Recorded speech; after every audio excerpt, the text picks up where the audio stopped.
Hello friends, success with Santosh channel में आपका एक बार फिर से स्वागत है।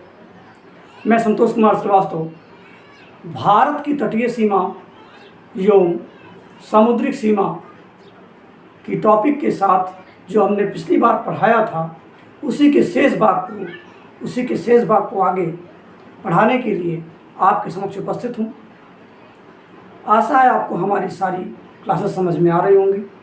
जो समझ में ना आए प्लीज़ उसे कमेंट करके आप बताइए। साथ ही हमारे चैनल को लाइक, सब्सक्राइब और शेयर कीजिए। आज का जो टॉपिक है बहुत लंबा नहीं है, छोटा सा टॉपिक है, क्योंकि इसके पहले हमने आपको पढ़ा दिया है भारत की तटीय सीमा वाले राज्य पश्चिमी घाट और पूर्वी घाट के बारे में पढ़ा दिया है, और उसी के शेष पार्ट को हम आज पढ़ा रहे हैं। तो इसमें हम उस पूरे मैप का इस्तेमाल नहीं करेंगे, जितने मैप का काम है उतना ही इस्तेमाल करेंगे।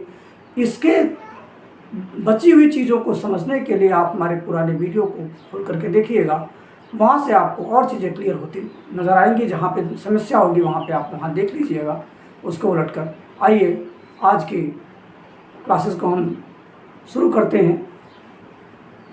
सबसे पहले हमने आपको बताया था कि हमारी जो कर्क रेखा है 23.5 डिग्री से होकर जो जाती है वो भारत के 8 राज्यों से होकर गुजरती है। इसके नीचे के जो भी स्टेट हैं वो सब क्या हैं? भारत के प्रायद्वीप के पार्ट हैं। हालांकि प्रायद्वीपीय भाग हमारा 22 डिग्री से शुरू हो जाता है, लेकिन 23.5 डिग्री से नीचे जो भी आते हैं सब हमारे भारत के प्रायद्वीपीय क्षेत्र के राज्य हैं। आज सबसे पहले हम उन तटों की चर्चा करते हैं कि जो अलग अलग स्टेट पे स्थित हैं, जो अलग अलग तटीय भाग में स्थित हैं, उन्हें हम कहते क्या हैं, उन तट को हम कहते क्या हैं, क्योंकि इससे भी कभी कभी प्रश्न बन जाते हैं। और इतिहास में जब इन सब नामों का जिक्र आता है तो हम समझ ही नहीं पाते हैं कि ये तट हैं कहाँ। तो आइए सबसे पहले देखिए, जो गुजरात का ये कच्छ का तट है।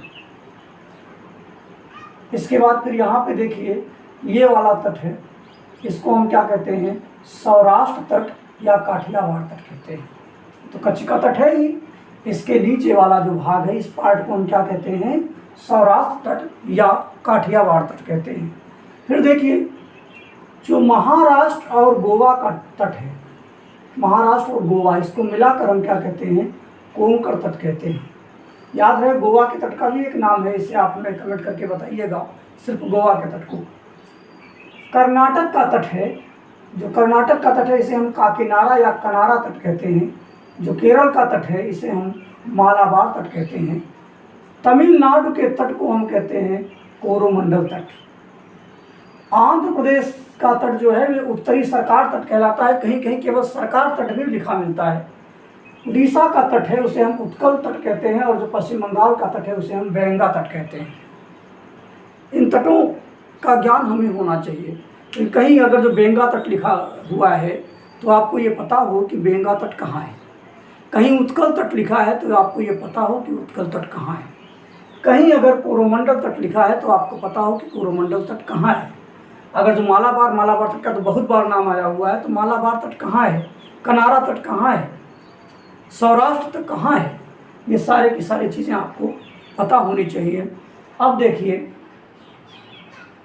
जो भारत की तटीय सीमा है ये मुख्य भूमि पर 6100 किलोमीटर है। जो भारत की तटीय सीमा है ये मुख्य भूमि पर 6100 किलोमीटर है, और मुख्य भूमि प्लस द्वीप मिलाकर 7516.6 किलोमीटर इसकी तटीय सीमा है, भारत की तटीय सीमा है।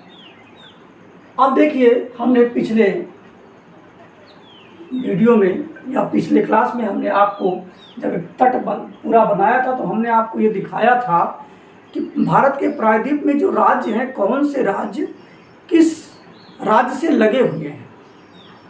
तो उसी में कुछ ऐसे तट भी हैं भारत के प्रायद्वीपीय भाग में जो तटीय राज्य नहीं हैं, जो तट पर स्थित नहीं हैं, हर तरफ से वो स्थल से घिरे हुए हैं।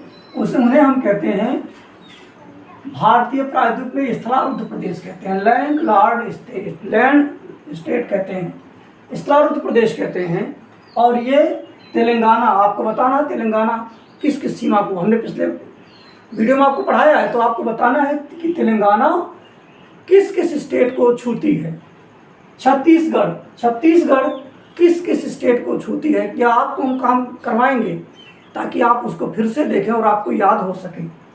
हम चाहते तो उसमें बनाकर भी आपको दिखा सकते थे, लेकिन चूँकि हम इसको पढ़ा चुके हैं तो आप इसी बहाना उसको देखेंगे तो आपको याद होगा, इसलिए हमने इसको छोड़ दिया है कि आप उसको वहाँ से देख करके हमें बताइए कमेंट करके।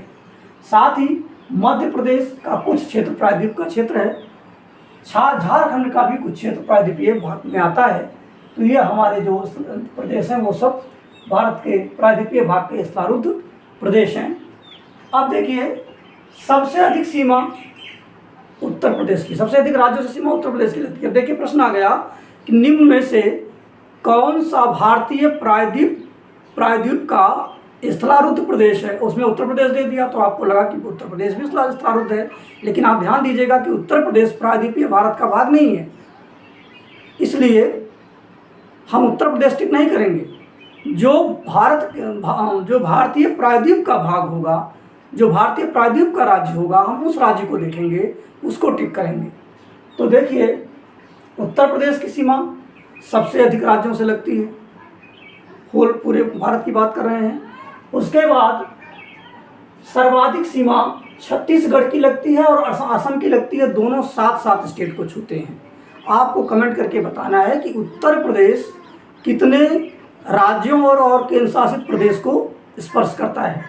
अब देखिए, हम बात करते हैं भारत की समुद्री सीमा की। जो समुद्री सीमा होती है, इसमें अंतर्राष्ट्रीय कानून लागू होता है, अंतर्राष्ट्रीय समुद्री कानून लागू होता है। ये 3 तरह की सीमा होती है। एक होती है प्रादेशिक सीमा, एक होती है संलग्न क्षेत्र और एक होता है अनन्य आर्थिक क्षेत्र। देखिए, जो प्रादेशिक सीमा होती है ये 12 समुद्री मील होती है। समुद्री मील जो है वो सामान्य मील से ज़्यादा होती है, नॉटिकल मील, क्योंकि समुद्री मील जो है वो एक समुद्री मील में 1.8 किलोमीटर होता है, जबकि एक मील में 1.6 किलोमीटर ही होते हैं। इसके लिए क्या है कि ये स्थल सीमा से 12 समुद्री मील तक होता है। जैसे मान लीजिए कर्नाटक का तट है, तो कर्नाटक के तट से 12 समुद्री मील तक अंदर ये यहाँ पे प्रादेशिक सीमा होगी, और इसमें भारत देश के सभी प्रादेशिक कानून या भारत के सभी कानून इस क्षेत्र में लागू होंगे। यहाँ पे संसाधनों का दोहन करने का अधिकार पूरा का पूरा उस संबंधित देश को होगा। अगर जो भारत की प्रादेशिक सीमा है तो ये भारत को अधिकार होगा कि वो 12 नॉटिकल मील तक सभी समुद्री संसाधनों का दोहन कर सकता है।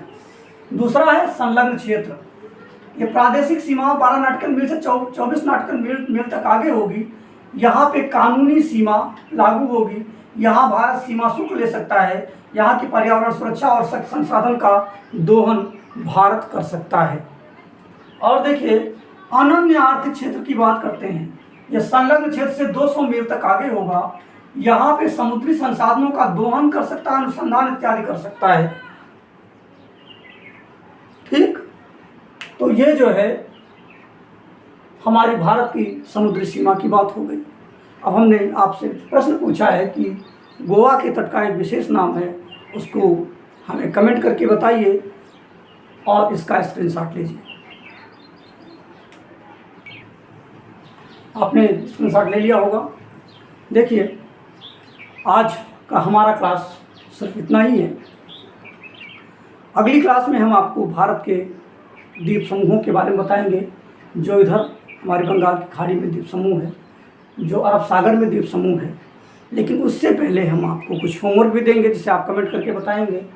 पश्चिमी घाट पे जो आपका अरब सागर है, इस अरब सागर के तटीय राज्य कौन से हैं ये आपको बताना है।